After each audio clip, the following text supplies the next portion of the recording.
Love knows no season, love knows no clime. Romance can blossom any old time. Here in the open, we're walking and hoping together. Such a fun memory of this song.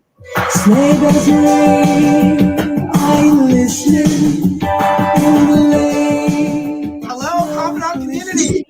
A beautiful sight, we're having tonight, rocking in the winter wonderland. I'm getting my Christmas on right now. I hope you guys are with me.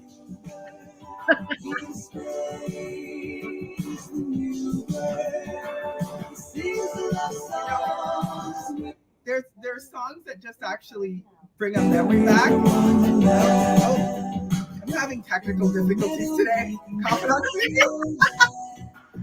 I don't know if you remember this song. Confidant community, if you know this song, please put it in the chat. I'd love to know if you know who the artist is. I mean, who doesn't know this woman's voice, right? She's so timeless.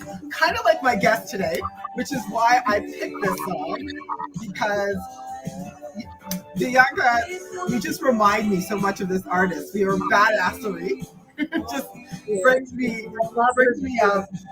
this memory to mind, this particular song. And I'm actually playing this song because, you know, of course, Annie Lennox. So if you didn't get this in the chat, now you know. This was Annie Lennox, Confidant community. You know I love to pretend to be the DJ every single week on this show. And I thought of Annie Lennox when I thought of our guest today for a few reasons. One, because I said Annie Lennox is complete badassery, and so is my guest today. And then the other reason was because there's certain songs, when you hear them, kind of take you back to a time and place. And for me, this song kind of takes me back to a time and place, a really good Christmas memory of my mom, who was a caterer, baking, cooking. I was saying to Djanka, welcome Djanka back to our show.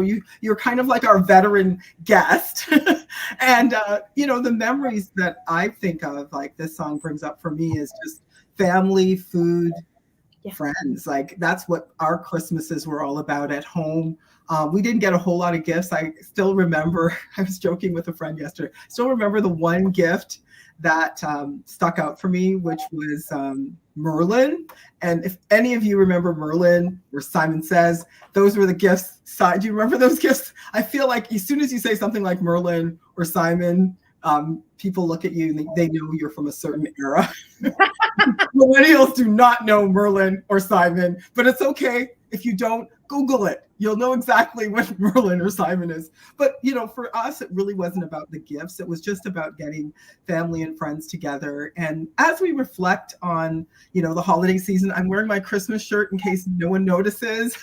And I'm thinking about just what's Christmas mean this year? What's Christmas mean for people when they may have a little less money in their pocket? We've been talking about inflation and interest rates, and that might be causing people to feel a bit of anxiety. Maybe they feel like they can't do as much for their children this year because there's just not as much money to go around. We want to dig into this, right? So one of the reasons that our veteran badass guest was here again, Djanka, is because we want to dig into how to kind of steer you in the right direction this holiday season so that you can still celebrate the spirit of Christmas without necessarily spending all of your cash and having holiday hangover. So we're going to dig into it.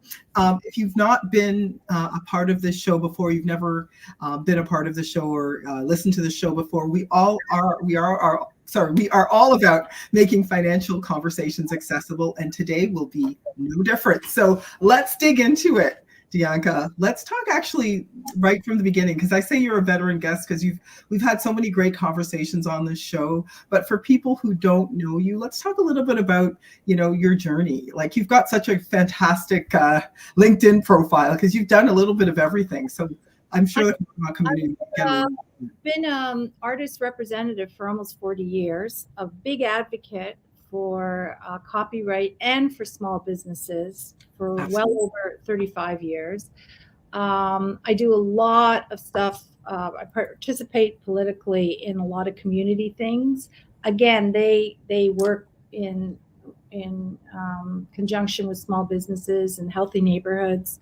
I've done a lot. I used to write the Super Shopper for Toronto Life. I did big productions. I've been a producer as well. So there's a lot there that actually speaks to Christmas, because to me, Christmas is a production. You know, I don't know if many people have heard. That's something we need to repeat. How is Christmas a production? That's like really cool. We produce for one day, and it's just like doing a shoot. You do all this stuff for one day and then it's over. And we forget that it's actually the birthday of an avatar, where we should really be reflecting internally and better ourselves. But we operate from an external instead of an internal. When things happen globally, I always look at it through a spiritual lens. For me, it's about realizing a new way of being and transcending from the old. Change is the only constant in life. Yeah. And with the collective consciousness being called in to partake in this new awareness that we're all going through. So, these turbulent times, the uneasy economy, high interest rates, it's all variables that are being felt globally. That's right. And it's different in different ways. Still, it's no different from throwing a pebble into water and seeing the ripples that it creates. They happen and they affect all of us, and it touches everything and everyone. And we shouldn't be embarrassed to speak about that. It is what it is. But that's what a massive change looks like. When it comes to Christmas, I grew up in an Eastern European home, so it was very different. It was exactly what you speak about: food, friends, and family. There was like one gift just to say, we know you're here.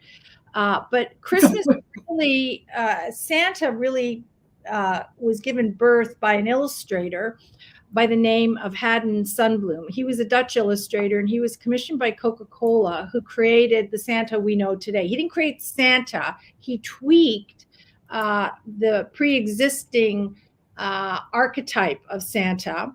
And he took on the appearance of the jolly old man that we're all familiar with. So Sundblom helped to influence and design the Santa character for their Coca-Cola advertisements. Hang on a second. You're telling me all those beautiful, I'm trying to think of the artist, all those famous Coke scenes, Christmas scenes, jolly old scenes that people tend to feel like is iconic Christmas, is a huge hack. Well, I don't want to say that, but it is. It was created. It's marketing. Welcome to the world. There's and all kinds of things. Santa's real. That's for sure. It's called the Feast of St. Nicholas. So the whole concept of Santa, that's real. But how Santa looks was not, and he's dressed in Coca-Cola covers. Coke didn't create Santa. In the 1920s, Coke included Santa in its Christmas advertising.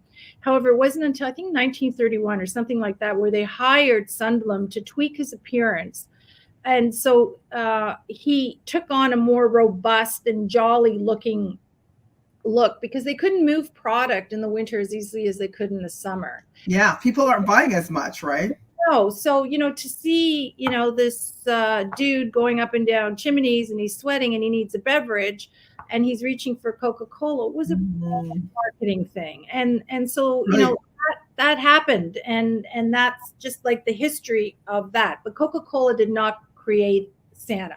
Santa went back centuries before. It was the Feast of St. Nicholas, and he was typically looked on as almost gaunt in very embroidered robes. And Feast of St. Nicholas, I believe, is December 6th. And it's all about kindness, and it's all about love. And it's what Christmas should be about. Gold coins, and by gold coins, gold chocolate coins, small toys, citrus, because citrus was a really big thing after the war in Europe. So if you had, clementines on your oranges, yes, I always wondered what the was a really big deal, But the beverage company, their profits soared during a period that was typically flat, and we have what we have now today, a jolly St. Nicholas. Is it an illusion? Well, as an adult, but the spirit of Christmas is real. That is for sure. Right. But it's each of us to find it. Now, I always struggled with Christmas as an adult, not as a kid. because the practice as an adult was foreign to me, to my upbringing. And I felt like I had gone full circle. Like I grew up where, it was all, we would go to mass Christmas Eve, and then from mass, and remember, I'm a little kid, we'd be hauled to someone's house and have tons of food until the middle of the night. Like Right. there's no bedtime, there's no rules. It's the early 60s. We're bagged and we'd be dragged to Christmas mass day. And then the party didn't really stop till New Year's. All of Boxing Week and Christmas Day was house to house to house. Sometimes it was my mother hosting, sometimes it was someone else. You'd go to one house for like a brunch, another for a late lunch, then dinner. And you stayed until like 3, 4 in the morning, and you would do it again and again and again. So, well, kind of going back to what we're talking about, food, family, friends, right? Yes. Like that whole idea of Yes. just spending time with people. So gifts were a token, but Right. nothing beyond that. And gifts did not define the season. They were just an extension of the chocolate and the goodies that were there. And go ahead. Like at that time, it was all immigrants, so there wasn't a lot of money. No, it was not. Yeah, so it was really people just taking their customs and bringing them here and celebrating. But it had nothing to do with stuff and everything to do with family, everything. Well, here's the thing is, we fast forward to now, where we have a very different time, where there's, you just talked about the commercialization of Christmas and how Coke managed to create this jolly Saint Nick because hungry people eat more and consume more. Let's be honest. Like I guess according to this whole myth with jolly old Saint Nick, he eats more, he consumes more, and he drinks more Coke.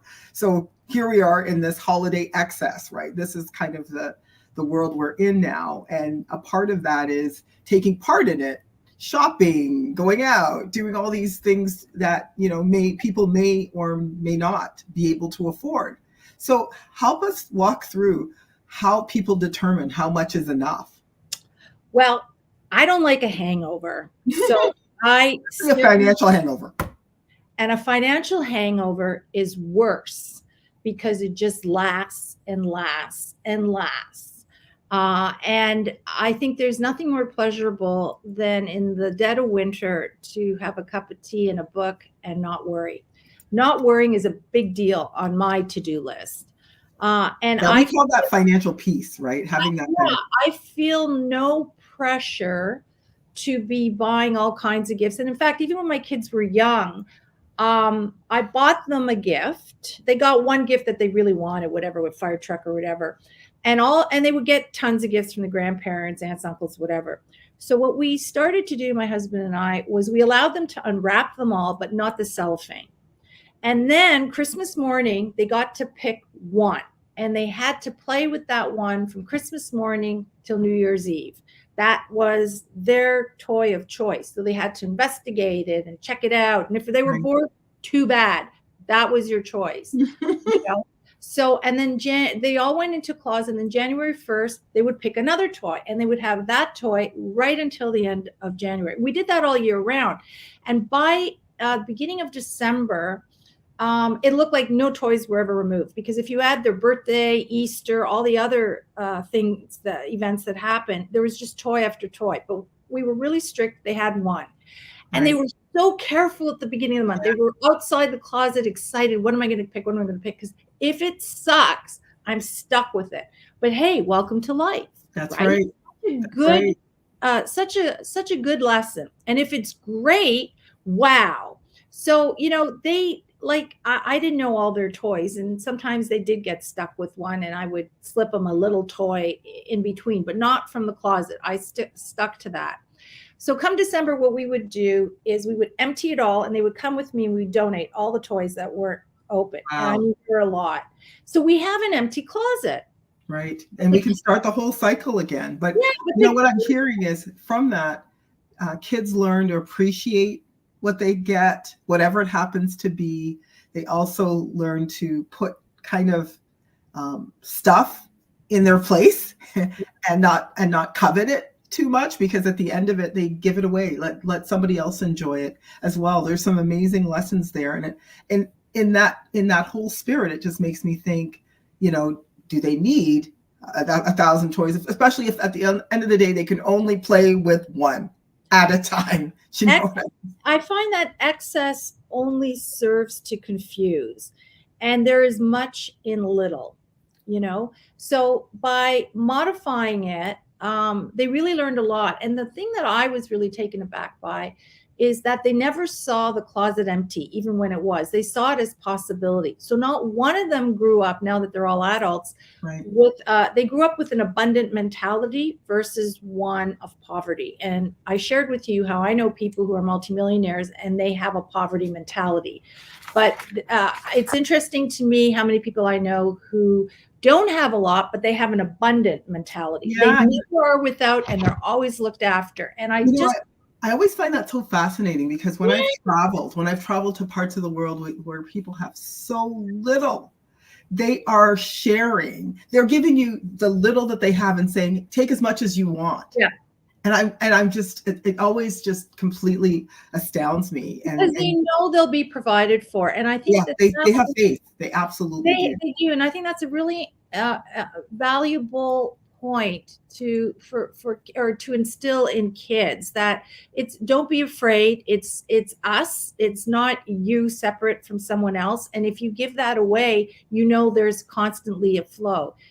Consumption is a really interesting concept. Like, do we consume because of the illusion of filling a hole, which a lot of people do at Christmas? Yeah. Or do we consume with intention? And the latter is done in a conscious state versus an unconscious state. Okay, I want you to slow down right there, because I think this is such a salient point, that if we're talking about people thinking about their holiday budget, thinking about, feeling like they have to fit in, create these memories that may actually just be a commercialized Christmas that we've been sold. I think this whole idea of consuming because you're filling a hole, or we're consuming because we are consuming with intention. So, confidant community, are you consuming because of an illusion of filling a hole? And I think people do it all throughout the year. Maybe Christmas is one of the times they do it even more. Or do you consume with intention? I really want you to think about that. I think that's such a great question to ask yourself. Consumption also is interesting, because people think, well, if I'm not consuming, I'm gonna live throughout at the dollar store. That's not what I'm talking about. It's about price per wear. If you spent $1,000 on a pair of jeans and you wore them 1,000 times, price per wear, it's $1. And if you buy a pair of jeans at, let's say, a Goodwill store, and you paid $20 for it and you wore them once, well, which one is costing you more? And which one will have the longer wear? Mm-hmm. And which one do you have to make room for? And which one, less is more, but you need to understand what less is. So buying quality, if you buy cheap, you're buying twice, which is more expensive than if you bought quality. Right. So it's really about those things. And I know that cost per wear. That's actually something that I don't think people think about, right? Price per wear, price per use. Price per, what's your return on investment? I'll look at a cupcake and I'll say, if I buy you, what am I getting from you? Because you're asking me to fork out $4 for this. Exactly. So pending my craving, of course, if I want something that's a deep chocolate or whatever, I'll say, okay, so I'll treat myself, I'll get this, blah, blah, blah, and I'll enjoy it. I'll savor it, because I don't do it all the time. But you can find a sweater and say, oh, it'll do. Don't put it back. Put it back. If it'll do, put it back. Yeah. Either you love it or you don't.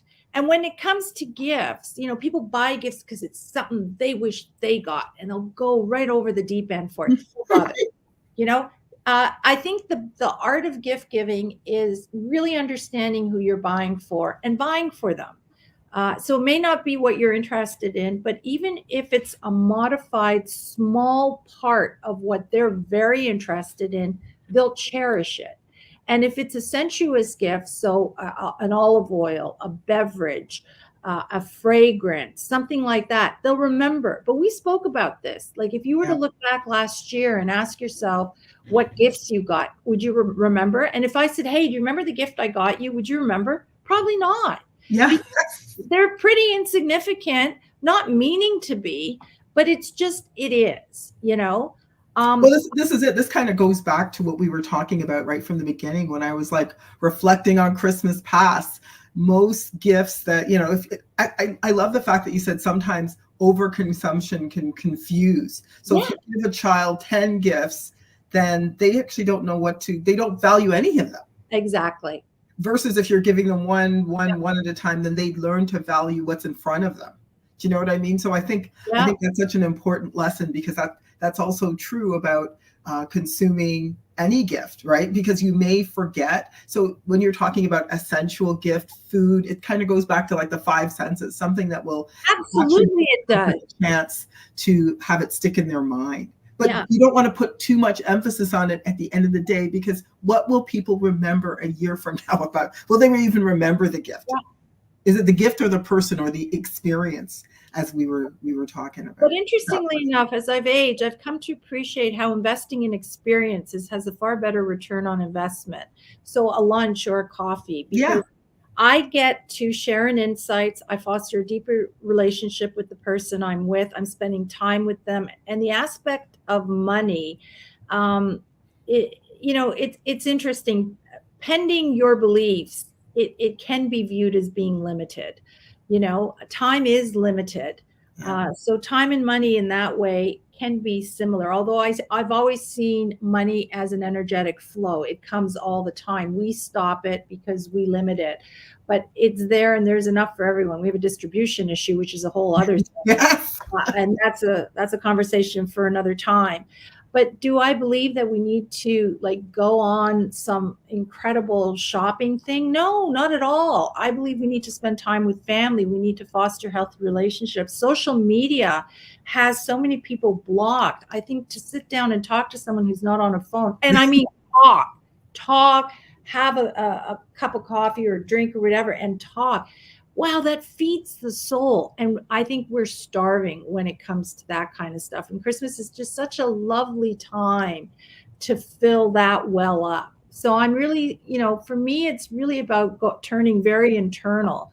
But then, there's the conversation, well, so-and-so is going to say, that I didn't get a good enough present or whatever. Who cares? Well, you know what? That was going to be my next point, because I think also the pressure I think people are feeling, and maybe the shame of not having enough to keep up with whatever is happening Christmas on social media. I mean, we just talked about the commercialization of Christmas and how, everything needs to be what we see on commercials on television, what Christmas is supposed to look like, and the food and the access, or what's going on social media. You see, what people's lives might be according to social media, not necessarily what's happening in their real life, but the highlight reel Christmas might look like whatever it looks like. So I think sometimes people feel this tremendous pressure to keep up, and that might lead them to spend. How should they deal with the pressures? Well, first off, social media and the social and the commercialization pressures. Everything you're talking about triggers a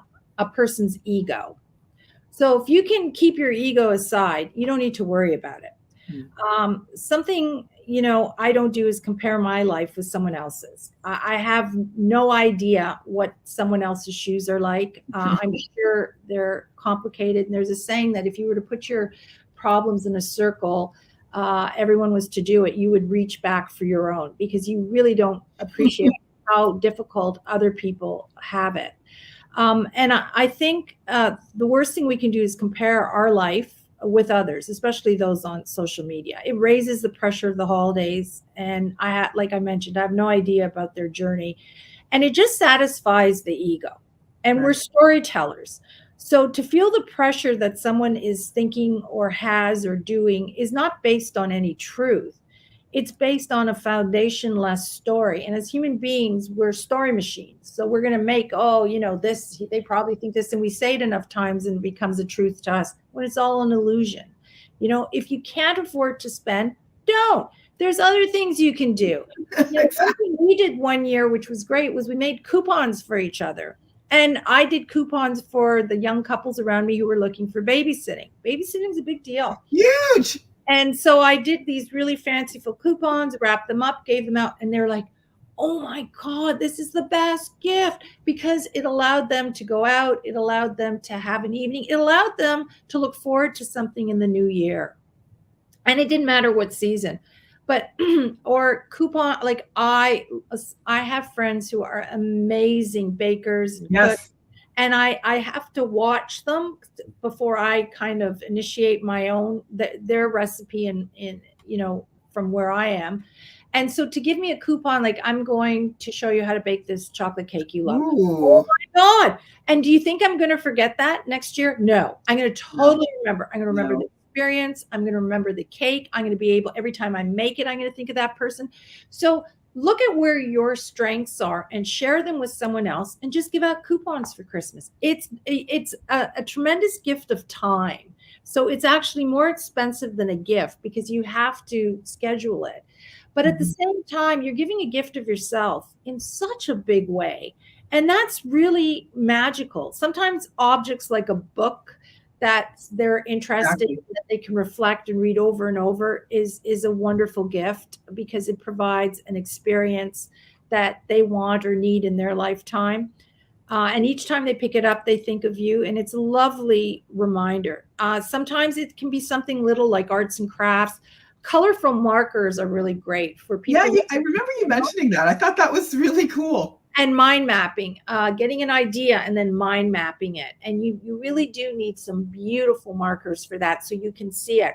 But you mind map ideas for the next year. And journaling is just such a beautiful way to find tranquility, to see yourself go through difficult times, to vent. Like, journaling is a wonderful thing, and it's See? very meditative. So these are some ideas. There's no denying the dopamine rush when you consume, Yes. but there's also no denying the pain when you open the Visa bill. Yeah, the headache and the heartache that we spoke about, right? It is, And it is sometimes when you have that dopamine awful. rush, you also have the hit, like what happens afterwards is your blood pressure might drop. All these things might happen when you get that Visa statement, and it actually just fosters this cycle starting all over again, because then you avoid the credit card statement because you don't want to look at it because you know you don't have the funds, and it might lead you to make other not so great decisions to not deal with that problem. I love advocating for small businesses because small business owners are amazing. They're just incredible. They're not nearly celebrated the way they should be by other institutions like banks and political institutions. They don't really fully recognize all that a small business has to do, learn, be, acquire in order to open their doors. And Right. so it's easy for me to advocate on their behalf. And when it comes to Christmas, I'm a big small business believer in, because they're so selective with the fine and unique products they have. They have different price points. I'm not saying, oh, don't shop at all. I'm saying just be conscious as you're shopping, and be in a place of intention as you shop, and don't feel you need excess as you shop, and don't hesitate to not shop and have an experience instead. Like, look at it from a far larger lens 100%. than just, oh, I gotta load this shopping bag, and I gotta load there's no gotta. What Christmas is really about is us unveiling our fears and really walking into a new year with a brighter way of being, and with the world on its axis. I can't imagine a better thing for us to work towards, which is to turn internally and to find our higher place, our higher good, and to bring that externally. That to me is a gift. And to me, you have to be in the present to do that. And that is the best gift we could have at Christmas, is kindness. And there's a lot of people who don't have money. Time is such a gift. To donate your time to some community event, to donate your time and expertise. And there's nobody on this call who does not have expertise. They might believe they don't, but they're full of crap. They have expertise in so many areas, and what they've not done is source out where that expertise has an alternative home, and they can stretch their wings and help others. I find that I just wanted to pick up on that, Djanka, because I think that's one of the ways you can get a different kind of dopamine rush, is actually giving of yourself giving of your time to somebody else who might be even more in need than you, who might even have bigger credit card bills. You know, we have lineups these days going around the block. Every time I drive around one of the food banks, I see these lineups around the block. So, you know, don't be afraid to, as Djanka was saying, donate your time.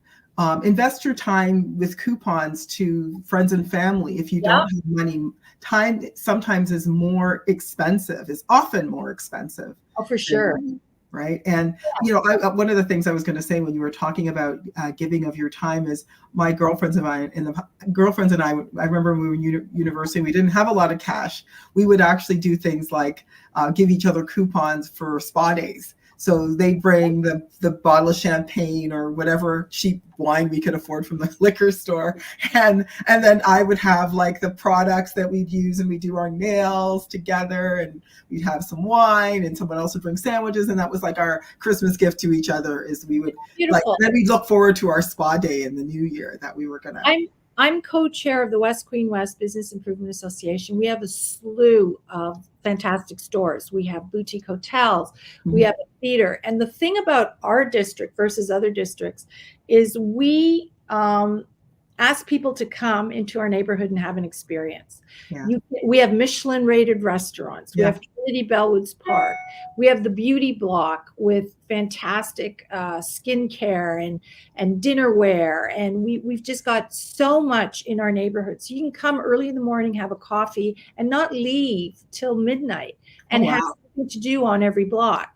So West Queen West is a place that I really support. I'm on their board. And there's just so much to do there. But can you imagine going out with 2 or 3 girlfriends and spending the day there, having lunch, going to a fashionable store, trying on clothes, finding something you like, or a little piece of jewelry, or a fancy pair of socks, or then stopping for more food, or picking up an olive oil. Like, I mean, it's just such a lovely way. And in it, you're helping others. People don't understand that when you support small businesses, you also support neighborhoods. People want to feel safe in a neighborhood, and they want, you know, a robust commercial small business neighborhood, but you have to participate in it in order for it to happen, you know. And small businesses put a face to their product. So even if you come in the first time just to try it, and then after that go online, you're still supporting them. Yeah, no, 100%. And you know, as you're saying, the community is made up of all of the neighbors, the individual neighbors in the community. And I love that, you know, the holiday season, you're also talking about supporting small businesses. You know, at the end of the day, as a financial planner, I know there's a lot of retail businesses who are still recovering from all of the issues of COVID, getting people in their doors, the restaurant industry, the retail industry. If you're in a position to support them, you know, please take advantage. They have their CEBA loans to pay back come Jan, right? Yeah, they're still in COVID mode because they still have debt load. Though COVID's finished for a lot of people, it's not for small businesses. They're still burdened with this debt, you know. And in West Queen West, we have fantastic consignment shops. And, you know, you can go into secondhand stores and find some amazing things, luxury brands for a fraction of the price for someone who's really special. The other thing that's really important for me is the environment.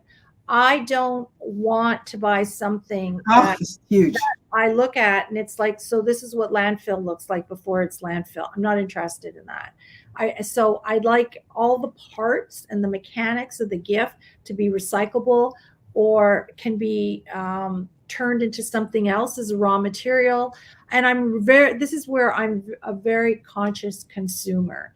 You know, because if I have this and I wear it a long time, will I be able to donate it? Can it serve in another purpose? I don't want my Christmas habits to add to what is a really critical problem.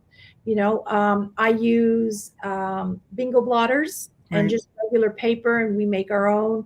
And I have recycled paper. I stay away from any sort of decorations that will, again, just create another landfill. And that kind of goes back. I love that term, the conscious shopper. Yeah. The shopper with intention. The shopper who is thinking not necessarily a lot, but that right thing for the right person that's not going to put you in financial harm's way come January. You know, spending time versus spending money. These are all themes that secondhand stores. What's that? Secondhand stores. Secondhand stores, exactly. Finding sales during the year. Exactly. Exactly. And just not being that consumer that's going to buy so many gifts that aren't necessarily what the person wants or what you can afford or what even is going to end up in a landfill. Like I love that line that you said where, you know, sometimes overconsumption causes confusion. Oh, it does. So think about that, especially if at the end of the day it causes confusion and leads those items in a landfill. You know what I mean? So consider all of these points when you're putting together your shopping list. Shop with intention, Confidant community. If you're a person who is looking for financial advice around your holiday shopping, if you're looking as well to try to figure out, you know, what are my finances going to look like going into 2022, and you need some support, please feel free to reach out to us, reach out to our team. We're happy to support you so that you don't have that holiday hangover long before you know it. Christmas is here, it's around the corner, but so is January. So definitely shop with intention, spend time, not necessarily money. And where can people find you, Djanka? I have a blog at whatwereyouThinking.ca that I write for middle-aged women, but anyone can reach me at Djanka at whatwereyouThinking. And I do want to say one thing as a parting thought, which is I had a teacher, spiritual teacher years ago, who taught us about being self is. And it was a different version of selfish. Self is a state of self-realization where you honestly look at your parameters and stay within them. So it asks for conviction. And when you're in that place, you're immune to comparison of what other people think or say. And you know, candidly, it doesn't matter what people think or say. It's none of your business anyway. Yeah, exactly. Why take it in and empower something that's just a story? But if you can say, hey, my reality is that I have only $100 to spend, then stick to it. Yeah, get your thinking cap on. We've got lots of creative ideas on this show today. That magical currency called creativity, because you could turn 100 into 1,000, and it could take you to so many places. It's not the one-dimensional static cost. It's what am I really giving? Why am I really giving it? Am I really giving it, or is it just an obligatory thing? And what am I expecting by this? Like, it's not that we have expectations, but we do. If I give them this, then they'll give me this. No, maybe they'll give you nothing. Maybe they'll give you a hug. And you know what? The hug is special. The hug is special because it's priceless. The family is special because it's priceless. And I hate to sound like, you know, some old fart, but the most important things at Christmas are free. Yeah. And they're also the most priceless things. So everything else is just decoration to a spirit that is really free and open and wants us just to look at ourselves and unleash our fears so that we can really go into the new year as a brighter, better person than we left the old year. You know, we keep words, girl. That it's a birthday of an avatar. And making it more of a catalog to a box store. And the two are, for me, it's obscene. And it has nothing to do with religion. It has to do with the spirit of the season. You know? Yeah. The spirit of the season is about, you know, giving. Yes. But giving doesn't necessarily have to mean spending money. It can be giving of your time, giving of your energy, donating your time. So, you know, consider all of these as you leave this year and go into next year. And as you celebrate the season, spend, share time, share intention. You know what I mean? So definitely consider how you're going to shop with an intention this 2023 holiday season. You wanted to say something? Yeah. One of the best gifts you can give people are cookies and chocolate. Yes. Cookies and really good. They will remember that. It's true. I know that because I do that every year where I find the best cookies from different bakeries, and I'll put on these packages and I'll hand them out if I'm going as a hostess gift. And if I show up the following year without them, people are like, did I make you angry or something? It's like, no. So food is a big one. Going back to that, right? Food, family, friends. Think about that this holiday season, Confidant Community. Thank you so much, Djanka, for coming today. If you, Confidant Community, if you missed any of the live, because Djanka shared so much wisdom, don't worry, we've got you. We have a summary of the live coming up this Sunday, so stay tuned for that. We will tag you in that, Djanka, so you can share with your community as well. Thank you, Confidant Community, for tuning into the live. You know, if you love this video, if something spoke to you, please share. Sharing is caring, and please remember to follow us for all the latest updates. See you next week. Have a great one. Merry Christmas. Merry Christmas.